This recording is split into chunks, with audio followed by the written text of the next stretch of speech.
On any given day there are approximately 50,000 juveniles being held in American correctional facilities.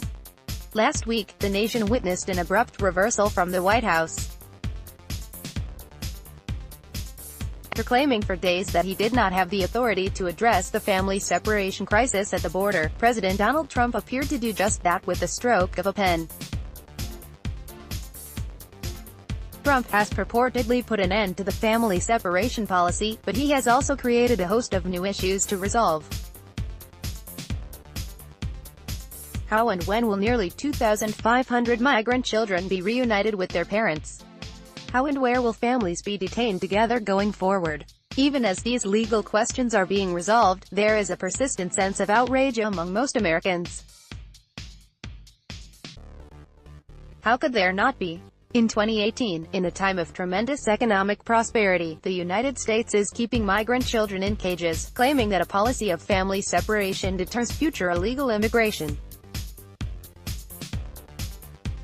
The images of what this policy entails are horrific. Terrified, confused children watching as agents search their mothers, parents pleading with agents to show mercy, children sleeping on mats inside wire cages covered with mylar blankets.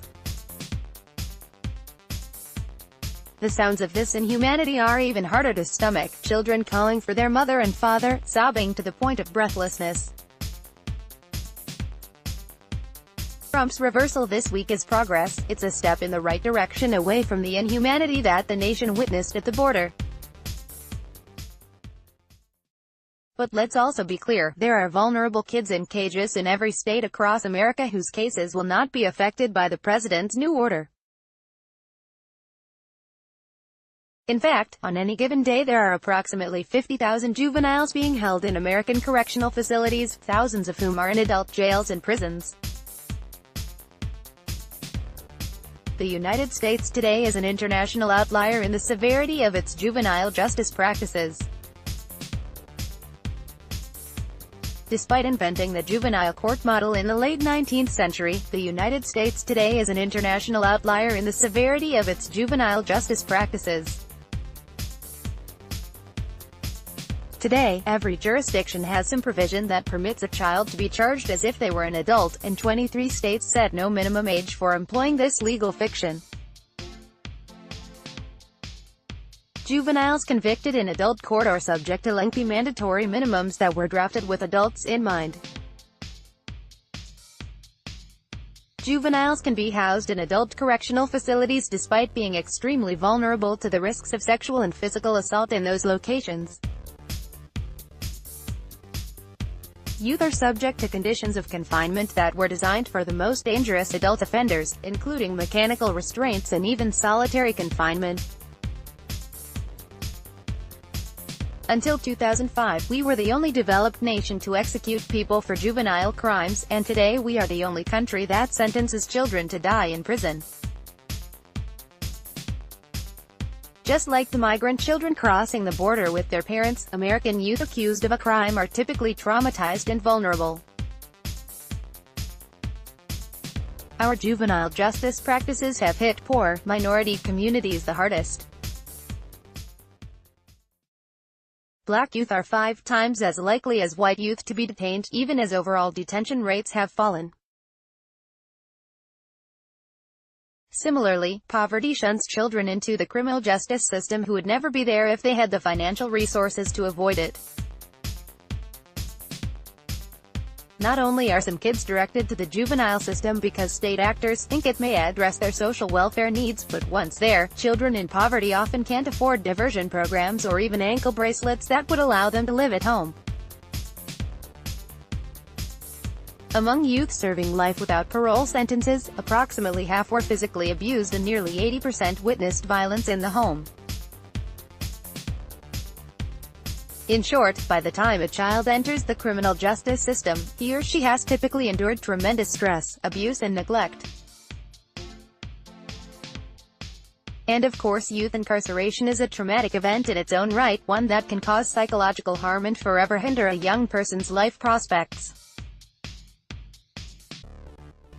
Past studies have suggested that as many as 2/3 of confined youth have a diagnosable mental health condition, and in most cases those mental health needs go unmet in detention. Moreover, solitary confinement in juvenile correctional facilities is commonplace and tragic. It causes anxiety, hallucinations, rage, depression and decreased brain function, all of which contribute to an increased risk of suicide. Perhaps most irrational, while we spend billions of dollars a year to confine youth in detention centers, we do so knowing that it will limit their future educational and employment prospects and increase their likelihood of recidivism.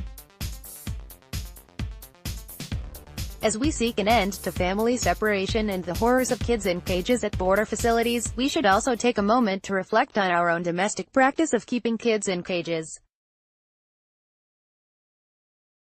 We should urge lawmakers to enact age-appropriate sentencing laws that reflect what brain science tells us, that juvenile brains really are different and that most kids simply outgrow delinquent tendencies. At the same time, we should offer education, substance abuse treatment and therapy to those kids who enter the system rather than simply warehousing them and exacerbated their underlying trauma. Just like the children of asylum seekers crossing into America, juveniles accused of a crime are deserving of care and solicitude rather than condemnation and cruelty. Kara H. Drinan is a law professor at the Catholic University of America in Washington, D.C., and the author of The War on Kids: How American Juvenile Justice Lost Its Way. Also on HuffPost Opinion, the U.S. should grant asylum to all the families we separated. Opinion, mass deportations only fuel a cycle of violence and migration. Opinion, the trauma of family separation will haunt children for decades. Download.